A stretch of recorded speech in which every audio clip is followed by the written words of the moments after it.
Hello dear students, how are you? I hope you are very well by the grace of Allah. I am also fine. Today I will take your grammar class for class 10. I will use both Bengali and English because it's a grammar class. Today I will discuss about sentence, that means bakko. Now I am writing a group of words. I am going to school. Now I am writing another group of words.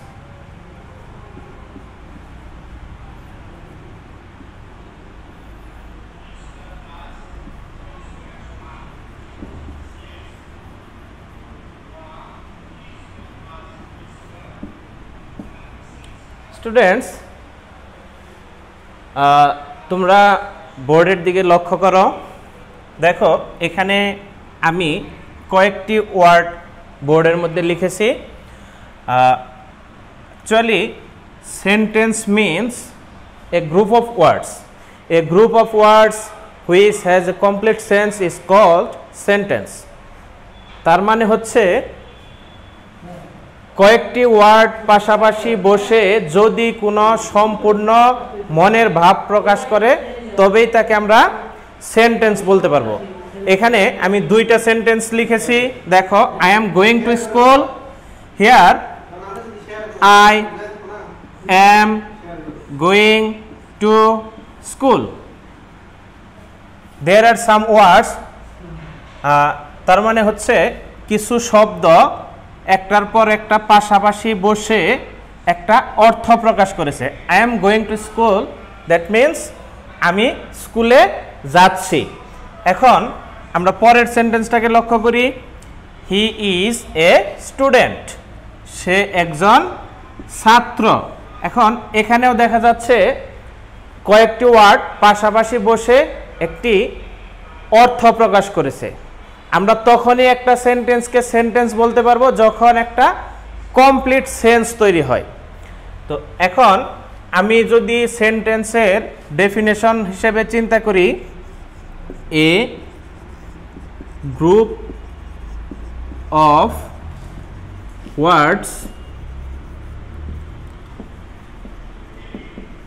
Which has এ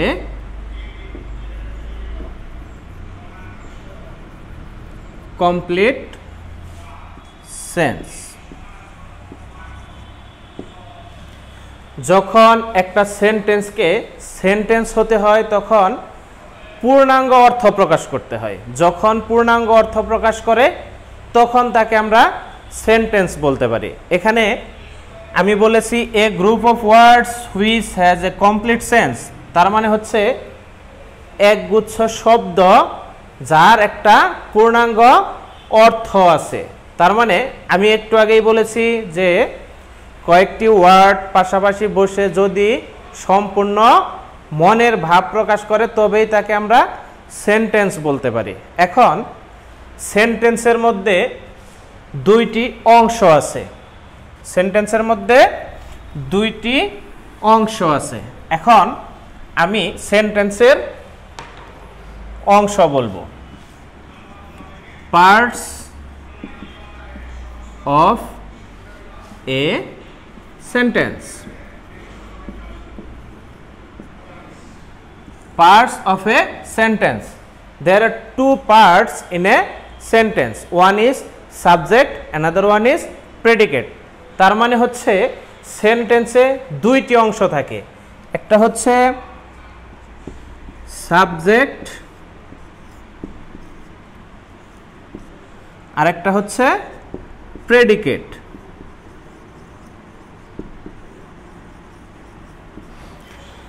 এখন student, তোমরা বোর্ডের দিকে লক্ষ্য করো। এখানে আমি সেন্টেন্সের দুইটি পার্টের কথা আলোচনা করেছি। একটি হচ্ছে সাবজেক্ট আর একটি হচ্ছে predicate. That means there are two parts in a sentence.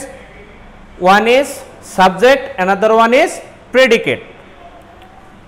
এখন আমরা জানবো যে সাবজেক্ট কোনটা আর প্রেডিকেট কোনটা। এখানে লক্ষ্য করো,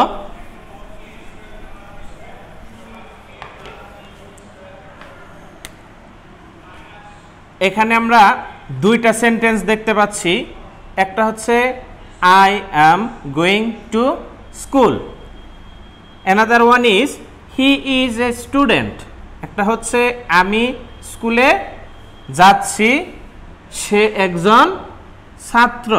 এখন আমরা যদি এই সেন্টেন্সকে ভাগ করি, এইখানে দুইটি অংশ পাবো, একটা পাবো সাবজেক্ট আর একটা পাবো প্রেডিকেট। এখন কোনটাকে আমরা সাবজেক্ট বলবো আর কোনটাকে প্রেডিকেট বলবো সেটা আমরা জেনে নেই। এখন দেখো, বাক্যে যাকে উদ্দেশ্য করে কিছু বলা হয়, আমি আবারও বলছি, বাক্যে যাকে উদ্দেশ্য করে কিছু বলা হয় তাকেই সাবজেক্ট বলা হয়। তাহলে আমরা এই সেন্টেন্স থেকে লক্ষ্য করি সাবজেক্ট কোনটা, I am going to school. এখানে আইটা হচ্ছে সাবজেক্ট, কারণ আইকে উদ্দেশ্য করে এখানে কথা বলা হয়েছে। তাহলে আইটা হচ্ছে এখানে সাবজেক্ট। এবার এই সাবজেক্ট আই সম্পর্কে দেখো, এই পুরো অংশটুকু বলা হয়েছে I am going to school. তার মানে হচ্ছে এম গোয়িং টু স্কুল, এইটুকু অংশ আইকে উদ্দেশ্য করে বলা হয়েছে, সেজন্য এই অংশটুকু পুরোটুকুই প্রেডিকেট। এখন আমরা এভাবে নিচের সেন্টেন্সটাকে লক্ষ্য করি। এখানে হি ইজ এ স্টুডেন্ট, এখানে হি কে উদ্দেশ্য করে বলা হয়েছে, এজন্য হিটা হচ্ছে সাবজেক্ট, আর বাকি অংশ পুরোটুকুই প্রেডিকেট, কারণ এই অংশটুকু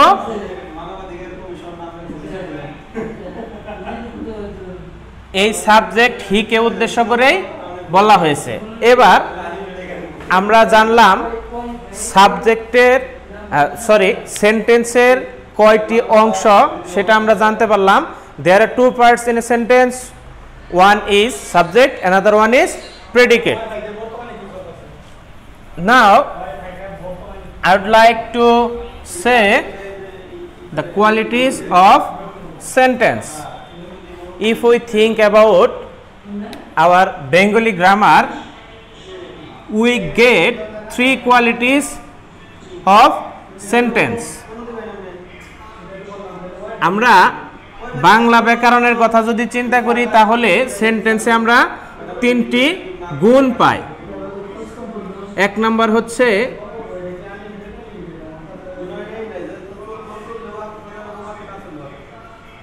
আকাঙ্ক্ষা,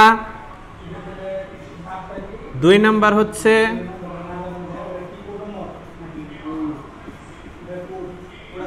আসক্তি, তিন নম্বর হচ্ছে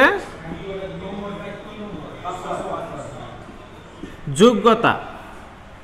There are three qualities in a sentence. একটা বাক্যে, একটা আদর্শ বাক্যে তিনটি গুণ থাকা প্রয়োজন। একটি আদর্শ বাক্যে তিনটি গুণ থাকা প্রয়োজন। এখন আমরা যদি তিনটি গুণের কথা লক্ষ্য করি, প্রথম গুণটি হচ্ছে আকাঙ্ক্ষা, দ্বিতীয় গুণটি হচ্ছে আসক্তি, তৃতীয় গুণটি হচ্ছে যোগ্যতা। এখন আকাঙ্ক্ষা মানে কি? কোনো কিছু পাবার আকাঙ্ক্ষা। যখন আমরা সেন্টেন্সে কোনো অসম্পূর্ণ অংশ দেখতে পাবো, অর্থাৎ মনে হবে যে এরপরে আরো কিছু আছে, তখন এখানে বুঝতে হবে যে এখানে আকাঙ্ক্ষা পরিপূর্ণ নেই।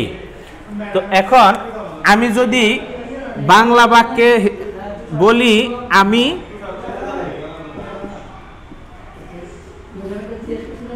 ভাত খেয়ে, এই কথাটা বলে আমি থেমে গেলাম। তার মানে এরপরে তুমি চিন্তা করে দেখো, এরপরে নিশ্চয় আরো কিছু হবে। এটা মনে হচ্ছে যে আমি ভাত খেয়ে স্কুলে যাব,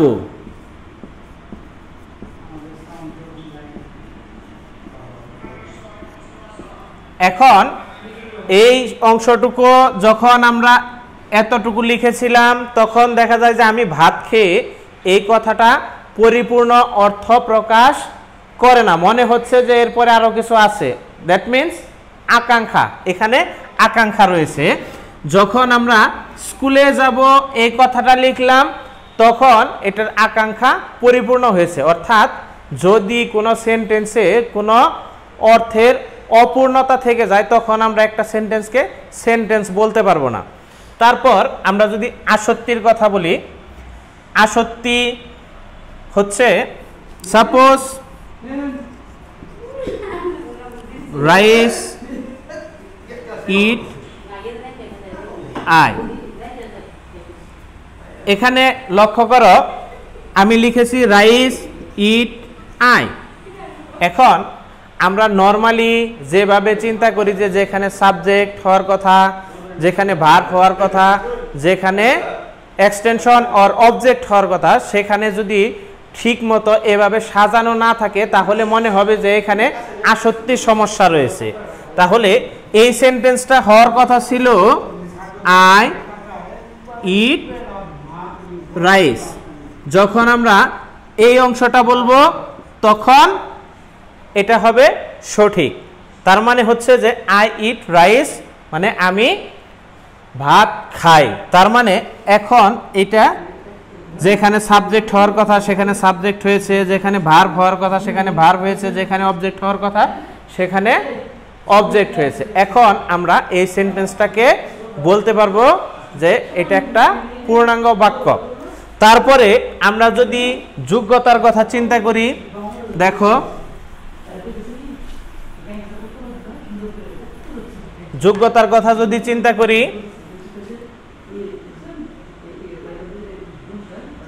the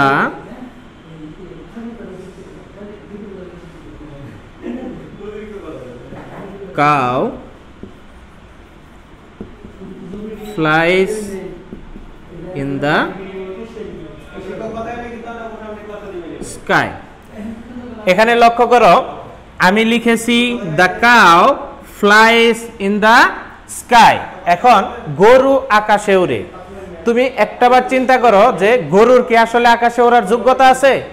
গ্রামাটিক্যালি যদি আমরা চিন্তা করি, এখানে সাবজেক্ট বসছে, ভার্বের সাথে এস বাই এস হয়েছে, এক্সটেনশন হয়েছে। এখন এই এখানে যে কাউ বলছি, দ্য কাউ, গরুর কিন্তু আকাশে ওড়ার যোগ্যতা নেই। এখানে যদি আমি বলতাম দ্য বার্ড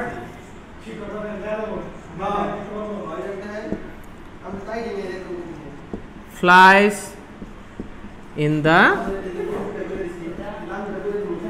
sky, তার মানে হচ্ছে পাখি আকাশে ওড়ে। পাখির আকাশে ওড়ার যোগ্যতা আছে দ্য কাউ, অর্থাৎ গরু, গরুর আকাশে ওড়ার যোগ্যতা নেই। তার মানে উপরের বাক্যটিকে আমরা যদি লক্ষ্য করি তাহলে এই সেন্টেন্সটিতে দেখা যায় যে সেন্টেন্সটির যোগ্যতা হারিয়েছে। আর নিচের সেন্টেন্সটাকে লক্ষ্য করলে পাখির আকাশে ওড়ার যোগ্যতা আছে। এজন্য আমরা পাখিকে বলবো যে পাখি আকাশে উঠতে পারে, অর্থাৎ তার ওড়ার ক্ষমতা আছে। নাও I would like to discuss about the kinds of sentence. There are two ways to divide sentence. There are two ways to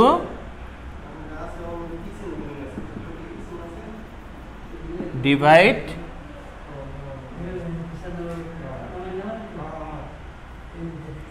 a sentence. আমরা সেন্টেন্সকে দুই ভাবে ভাগ করতে পারি, দুইটা পদ্ধতিতে আমরা সেন্টেন্সকে ভাগ করতে পারি। One is according to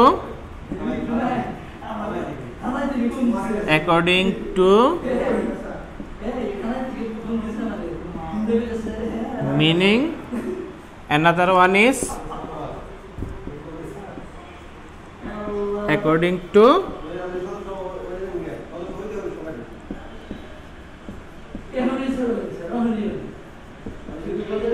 structure. আমি বলেছি there are two ways to divide a sentence. একটা সেন্টেন্সকে দুই রকম পদ্ধতিতে ভাগ করা যায়। according to meaning, that means অর্থগতভাবে, according to structure মানে হচ্ছে গঠনগতভাবে, অর্থাৎ আমরা অর্থগতভাবে সেন্টেন্সকে ভাগ করতে পারি, আমরা গঠনগতভাবে সেন্টেন্সকে ভাগ করতে পারি। এখন আমরা দেখব অর্থগতভাবে সেন্টেন্সকে কয় ভাগে ভাগ করা যায়।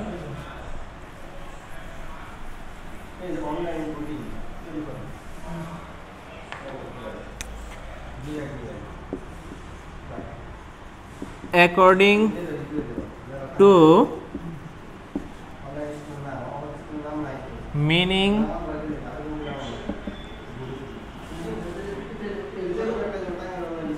we can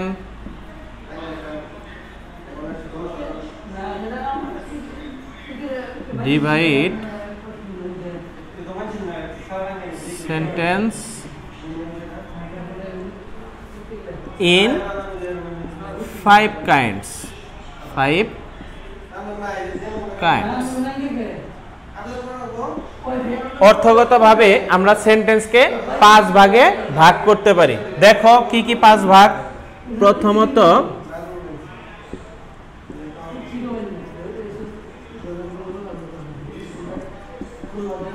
assertive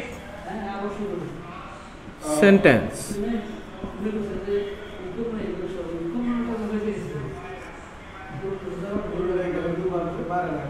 second one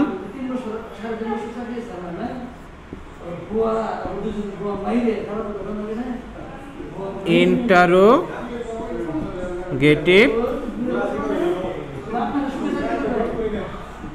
sentence, third one is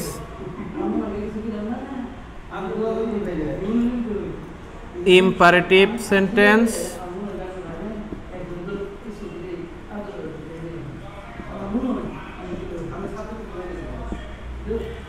fourth one is optative sentence,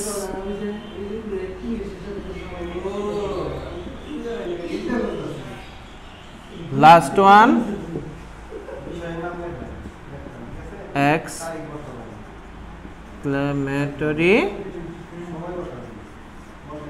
sentence.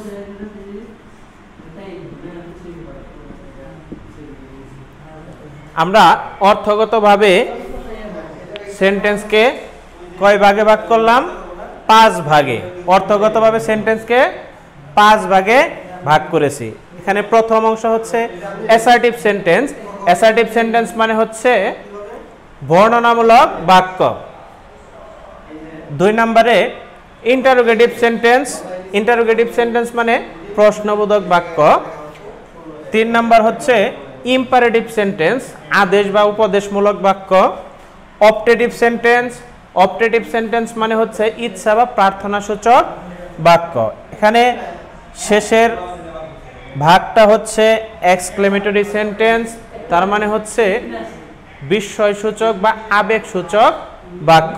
এখন আমরা assertive sentence, interrogative sentence, imperative sentence, optative sentence, exclamatory sentence আমরা কিভাবে বুঝতে পারবো, কিভাবে চিনতে পারবো, সেই বিষয় নিয়ে আমরা আলোচনা করব। এখন প্রথমত আমি অ্যাসার্টিভ সেন্টেন্স নিয়ে আলোচনা করতে চাই।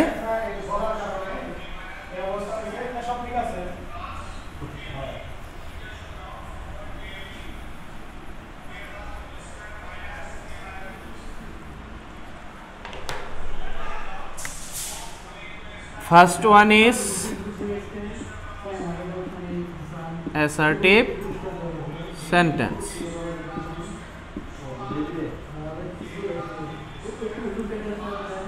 তার মানে হচ্ছে বর্ণনামূলক বাক্য। অ্যাসার্টিভ সেন্টেন্স মানে হচ্ছে বর্ণনামূলক বাক্য। অ্যাসার্টিভ সেন্টেন্স দ্বারা বর্ণনা বোঝাবে, সাধারণ বর্ণনা। তো now I am going two write a sentence. He is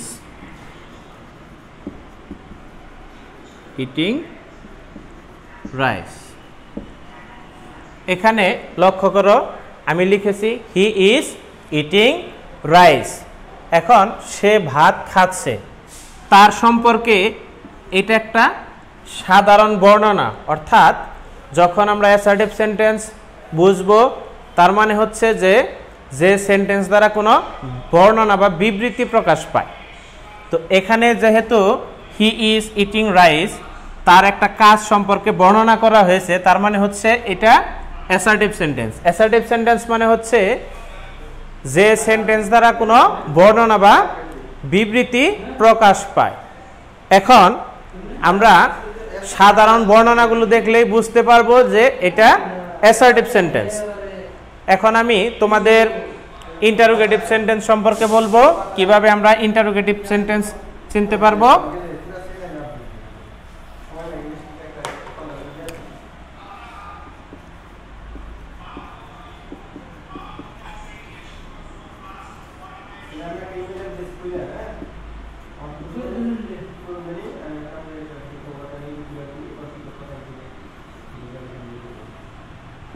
interrogative sentence. Interrogative sentence মানে হচ্ছে প্রশ্নবোধক বাক্য। এখন আমরা ইন্টারোগেটিভ সেন্টেন্স চিনব কিভাবে? যে সেন্টেন্স দ্বারা কোনো প্রশ্ন করা বোঝাবে, যে কোনো প্রশ্ন করা বোঝালেই আমরা বুঝতে পারবো এটা ইন্টারোগেটিভ সেন্টেন্স। যেমন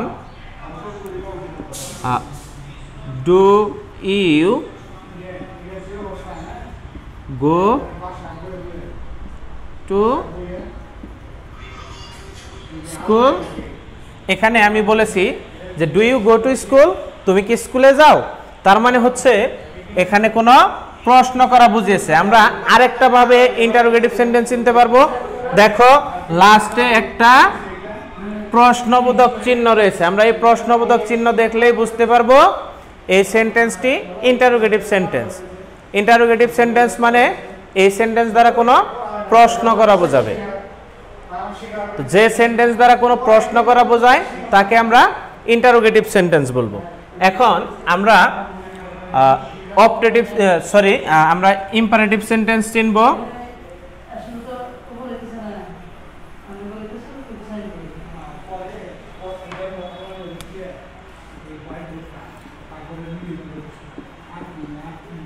ইম্পারেটিভ সেন্টেন্স। এখন আমরা ইম্পারেটিভ সেন্টেন্স কিভাবে চিনব? শাট দ্য ডোর।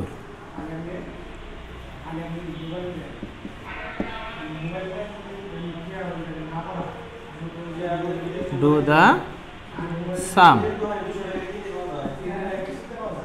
এখন এখানে আমি দুইটা সেন্টেন্স লিখেছি, লক্ষ্য করো, shut the door, do the sum. এখন এখানে আমি কোনো সাবজেক্ট ব্যবহার করিনি। আমরা ইম্পারেটিভ সেন্টেন্স কিভাবে চিনব? Imperative sentence will start with verb, that means action word. Here shut, shut মানে হচ্ছে বন্ধ করা, ডু মানে হচ্ছে করা। এখানে বলছি শাট দ্য ডোর, দরজাটি বন্ধ করো। তার মানে এই সেন্টেন্স দ্বারা কোনো আদেশ বা উপদেশ বা অনুরোধ বোঝাবে। ইম্পারেটিভ সেন্টেন্স দ্বারা কোনো আদেশ, উপদেশ বা অনুরোধ, নিষেধ ইত্যাদি বোঝাবে। এখানে শাট দ্য ডোর তার মানে দরজাটি বন্ধ করতে বলা হয়েছে, এখানে আদেশ করা হয়েছে। ডু দ্য সাম, এখানেও আদেশ করা হয়েছে, কাজ করতে বলা হয়েছে। তার মানে আমরা যখন ইম্পারেটিভ সেন্টেন্স দেখব তখন ইম্পারেটিভ সেন্টেন্সে ভার্ব দ্বারা শুরু হবে, অর্থাৎ অ্যাকশন ওয়ার্ড দ্বারা শুরু হবে। তো এখানে অ্যাকশন ওয়ার্ড হচ্ছে শাট আর এখানে অ্যাকশন ওয়ার্ড হচ্ছে ডু। তার মানে আমরা ইম্পারেটিভ সেন্টেন্স চিনব এভাবে, যে সেন্টেন্স দ্বারা কোনো আদেশ, উপদেশ, অনুরোধ, নিষেধ ইত্যাদি বোঝাবে সেই সেন্টেন্সগুলোকে ইম্পারেটিভ সেন্টেন্স বলা হবে। এবার আমরা অপটেটিভ সেন্টেন্স চিনে নেই। অপটেটিভ সেন্টেন্স কিভাবে চিনব দেখি।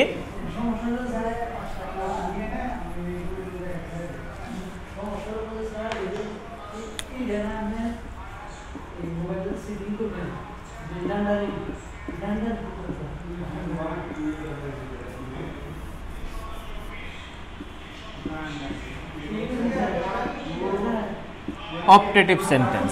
এখন অপটেটিভ সেন্টেন্স কি?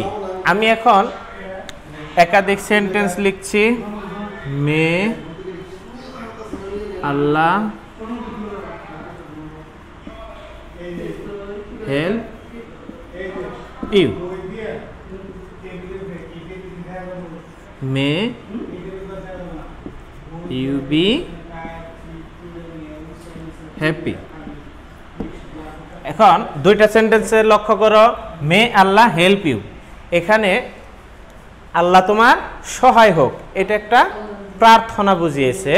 এখানে মে ইউ বি হ্যাপি, তুমি সুখী হও, এটাও এক ধরনের প্রার্থনা বুঝিয়েছে। এখন আমরা যদি অপটেটিভ সেন্টেন্স চিনতে যাই, তাহলে যে সেন্টেন্স দ্বারা কোনো ইচ্ছা বা প্রার্থনা প্রকাশ পায় তাকে আমরা অপটেটিভ সেন্টেন্স বলবো। এখানে মে আল্লাহ হেল্প ইউ দ্বারা একটা প্রার্থনা বুঝিয়েছে। মে ইউ বি হ্যাপি, এখানেও একটা প্রার্থনা বুঝিয়েছে।